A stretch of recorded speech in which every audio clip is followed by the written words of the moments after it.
Bonsoir à tous et bienvenue dans Au Quotidien. La suite en ce vendredi soir avec Enzo Maubert pour nous accompagner. Bonsoir Enzo. Bonsoir Aurélien. Et Alain Moreau, le grand Alain Moreau. Bonsoir Alain. Bonsoir Aurélien. Bonsoir Historien, journaliste, photographe, auteur de nombreux ouvrages sur la Sarthe. Ce soir, on va raconter l'histoire du roi Charles VII le Victorieux. Une histoire évidemment liée à notre territoire. C'est important de le rappeler pour démarrer ce rendez-vous. Les rois, pendant la guerre de 100 ans, étaient très liés à notre région. Et au Mans, on va remonter en fait l'arbre généalogique de Charles VII le Victorieux pour le comprendre. Ben oui, on a parlé de ses ancêtres, émission par émission, mais on va rappeler un peu que Philippe VI, comte du Maine, qui résidait le plus souvent dans son fameux manoir du Gué de Maulny, Philippe VI a été désigné roi de France en 1328 parce que le roi précédent était mort sans aucun héritier. Et donc c'est le comte du Maine qui se retrouve roi de France. Alors évidemment, le nom de Philippe VI est lié à la défaite mémorable de Crécy, n'est-ce pas ? Tous les écoliers connaissent ça, Crécy et Poitiers. Alors, Crécy, c'est Philippe VI, et puis Poitiers, c'est son fils Jean II le Bon. Alors lui, on le connaît bien, Jean II le Bon, on en a parlé, puisque c'est le seul roi de France qui est né au Mans. Absolument. Alors, évidemment, quand il est né, son père n'était pas encore roi de France. Il avait déjà 9 ans quand son père est devenu roi. Il était donc le dauphin, et il s'est préparé à devenir roi. Préparé à devenir roi, et il est devenu roi, effectivement.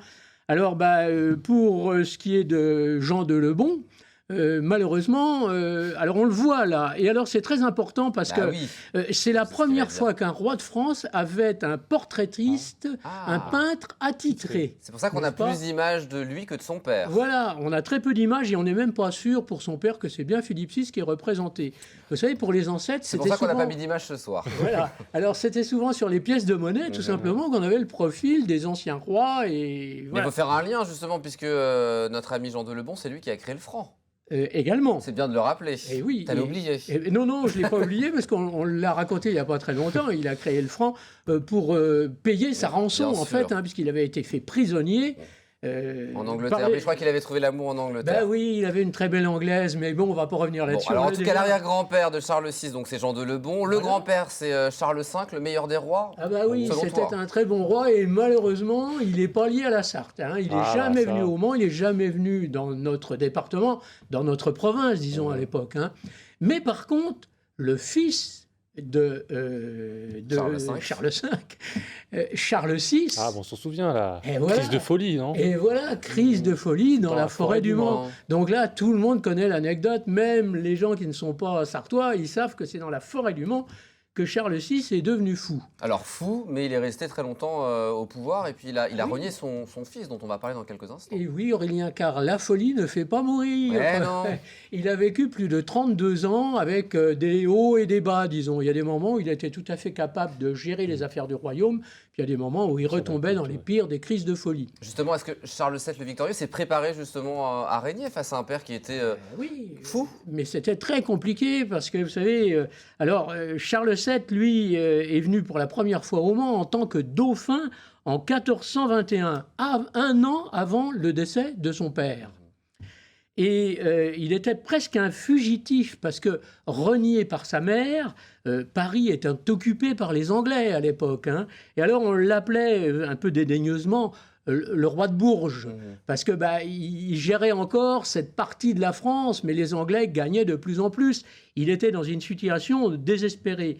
Alors on sait qu'il est venu au Mans venant de Sablé, où il avait quand même conclu une alliance avec le duc de Bretagne. On sait qu'il assista à une messe solennelle, ça c'était toujours le cas, qu'il resta quelques jours, qu'il a arpenté les fortifications et ordonné quelques travaux pour les renforcer. Oui, parce qu'une bonne partie de la province se trouvait aux mains des Anglais déjà, n'est-ce pas ?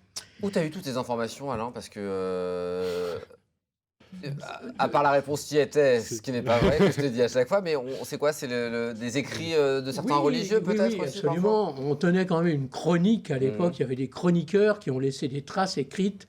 Et aujourd'hui, on connaît assez bien la vie de Charles VII. Évidemment, plus on se rapproche de nous, plus c'est complet. Évidemment. Donc ça, c'est sa première visite chez nous au Mans. Voilà. Alors, d'ailleurs, le Mans est tombé entre les griffes des Anglais 4 ans après sa visite. et a été occupé pendant 27 ans par les Anglais. Hein. Ce n'est pas 4 ans comme lors de la dernière guerre, c'est 27 ans. Hein. Et justement, il va revenir au Mans pour reprendre ce territoire aux Anglais. Bah oui, cette situation, quand il est venu la première fois, était désespérée, mais après ça, il a eu, semble-t-il, beaucoup de chance. Et à partir de Jeanne d'Arc et de la délivrance d'Orléans, tout marche. Il remporte victoire après victoire. Il va reconquérir son royaume province par province. Et le 10 février 1448, soyons précis, et l'armée royale se présente devant Le Mans. Les Anglais vont capituler au bout de 5 jours, vous voyez, moyennant la permission de quitter la ville avec armes et bagages. Permission qui leur est accordée. Le Mans rentre donc sous l'égide de Charles VII, qui va continuer avec un grand succès. Il va libérer tout le pays. 2 ans après la reprise du Mans, les Anglais ne posséderont plus en France que Calais. Vous voyez ? Donc là, des situations dramatiques du coup.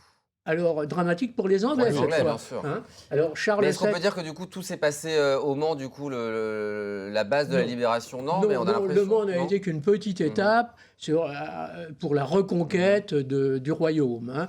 Mais Charles VII a eu beaucoup de chance parce qu'il avait de très très bons généraux, très fidèles aussi. Et ça l'a beaucoup, beaucoup aidé. On est déjà à la fin du rendez-vous. Après Charles VII, du coup, qu'est-ce qui se passe? Est-ce qu'il y a encore d'autres rois qui sont en lien avec notre département? Je vais vous dire qu'il est revenu une 3e fois dans la Sarthe en 1450. 2 ans plus tard, il est revenu dans la Sarthe pour en finir avec les Anglais qui étaient encore retranchés dans une forteresse que vous connaissez bien, puisque c'est Fresnay-sur-Sarthe. D'accord. Et donc, il a chassé les Anglais. Et puis, comme on a dit, 2 ans après, c'était fini.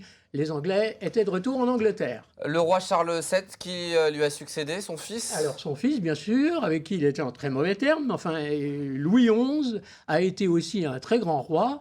Et Louis XI est venu à 2 reprises au Mans, dont une fois pendant 72 jours. On en recausera dans un autre rendez-vous histoire? Peut-être, pourquoi pas. Oui, oui. Un mot quand même, puisqu'il a quand même épousé Charles VII le Victorieux, la plus belle de son temps, c'est ce que tu m'as dit? Tu en es totalement... Non, il ne l'a pas épousée. Ah, il l'a pas épousée. Non, c'était pas la reine, mais il avait une maîtresse qui passait pour être la plus belle femme. On va la voir à l'image, elle s'appelle Agnès Sorel, et tu m'as dit... Je vais regarder, alors, voilà, on ne peut pas ne pas regarder. Hein. Agnès Sorel était vraiment considérée comme la plus belle femme de France. Et celle qui l'a un petit peu construit, il y avait une certaine stabilité, notamment sentimentale, qui lui a permis d'avancer pour le pays. Il lui est resté fidèle jusqu'au moment où elle est décédée, malheureusement. Après, ça a un petit peu changé. Tu m'as dit une femme nouvelle tous les jours. C'était à peu près ça, oui. Bon, c'était la mode à l'époque. Hein. On arrêtera là-dessus? Oui, pour cette fois. Et puis on parlera de Louis XI la prochaine fois. Pourquoi pas? Il est 72 jours du roi au Mans. On va remonter comme ça de roi en roi jusqu'à... Non, parce qu'après ça s'arrête. Il vient un moment où les rois de France ne viennent plus au Mans. C'est fini. Quelle erreur de parcours pour tous ces rois. Je vous donnerai quand même à la rentrée une petite idée. Vous verrez qu'il y en a même un qui est venu pour son voyage de noces. Et on verra ça évidemment, ça sera le vendredi soir au quotidien La Suite. Merci beaucoup Alain d'être venu sur le plateau. Très bon week-end, Bon week-end Aurélien.